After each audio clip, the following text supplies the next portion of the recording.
Okay, hi, welcome back to our Facebook Live broadcast. This week we're talking about 7 steps for using a pause to end a fight.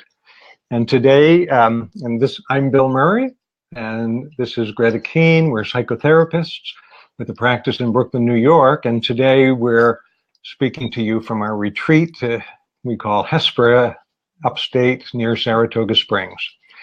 So, yesterday, we talked about listening to the story in your head. When you're activated in the middle of having a fight, our recommendation, what we're talking about this week, is using a pause to end the fight in a constructive way.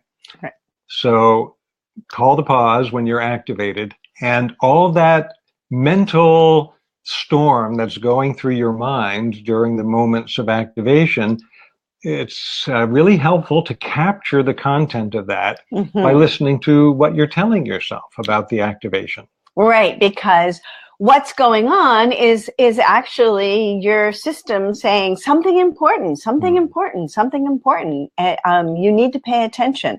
So what we do is, rather than use the timeout or the pause to be, a reinforcing of all the reasons why the other person is an asshole or not, it's their fault, that instead we use it to find the gold, to find the ways that we can actually, the material that we can use to understand what's going on and then do it differently. So yesterday we were talking about listening to that blaming story in your head. Yes. Today we have a different topic, step 3. Right. And step 3 is about describing the action without the interpretation, which is not something we do, because those two are so conflated and entwined that we don't even think about it as being two different things. So what we want you to do is exercise your detective abilities. And we know from reading lots of murder mysteries that it's the new detective or the very inadequate detective who just goes in and immediately assumes that the husband was the one who committed the murder. And we know that if you have those already preset interpretations of the events, that you won't be seeing the clues. You'll find the evidence to support them. Right. You will not see anything that doesn't go along with that belief or that interpretation. So we want you to actually be detectives that will solve the crime without having a predetermined interpretation of the evidence. Right. So what you want to do is just describe the actions as if you were a Martian, meaning that you wouldn't know what these things meant. You're just saying that strange human, she had her face turned red and the volume of her voice got very loud and lots of words were coming out of her mouth and she was just gesturing wildly. And then that other human turned around and walked out of the room and sat down somewhere else. So those are that's the plain evidence without interpretation. Right. Right. And the reason that that's important to do, to strip away the interpretation from the action, is because of this principle that we want to show you right now. A very important principle. Action, interpretation, reaction.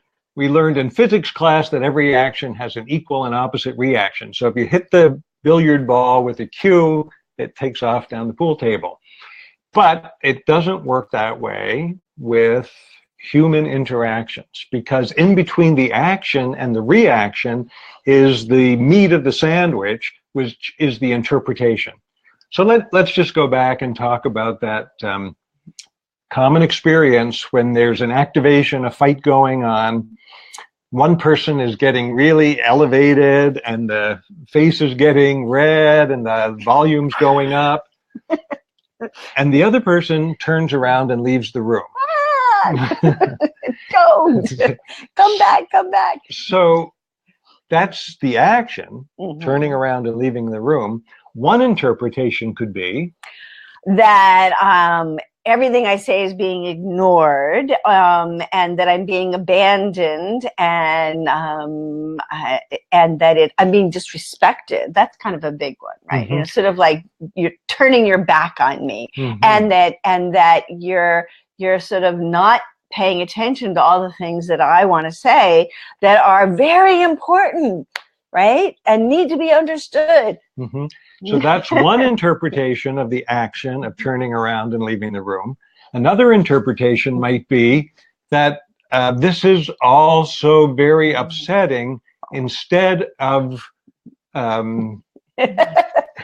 getting more activated, I'm going to titrate my experience by leaving the situation, hopefully to calm down and be able to do it more successfully, or simply because it's too uncomfortable to stand there. It doesn't have anything to do with not listening. In fact, it's because I'm listening that I'm getting so activated. Mm-hmm. So that's an example where the action is just turning around and leaving the room, but we have two very different interpretations of that action. Yes. A Martian would describe it as?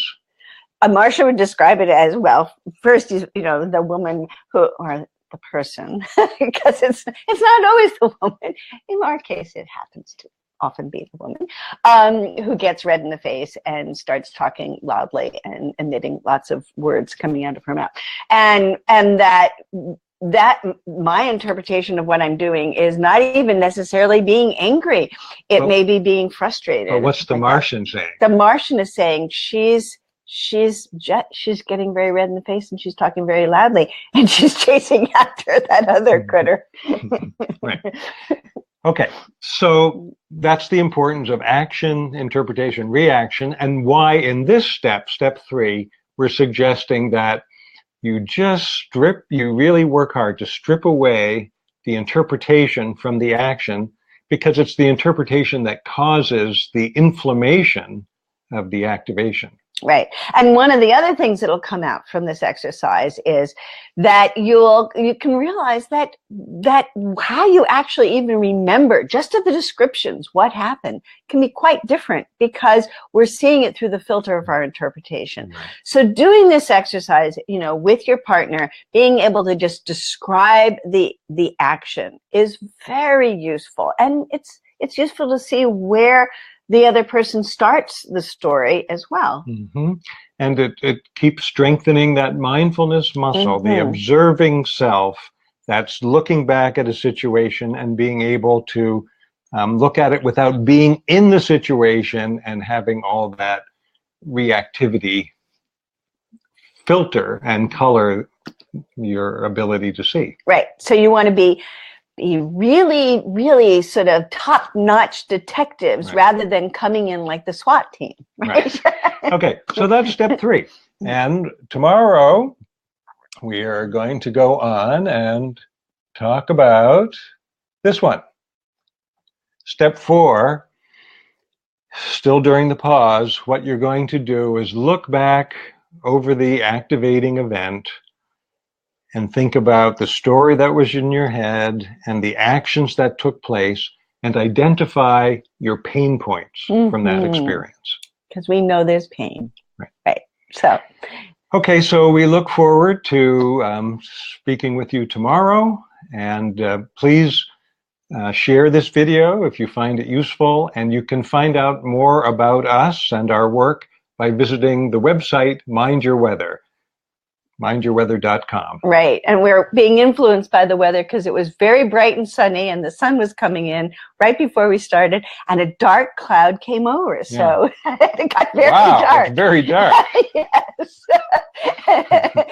So we are influenced by exterior weather and internal weather. Right. Okay. So mind your weather. Take care. Bye. Bye. Yeah, I just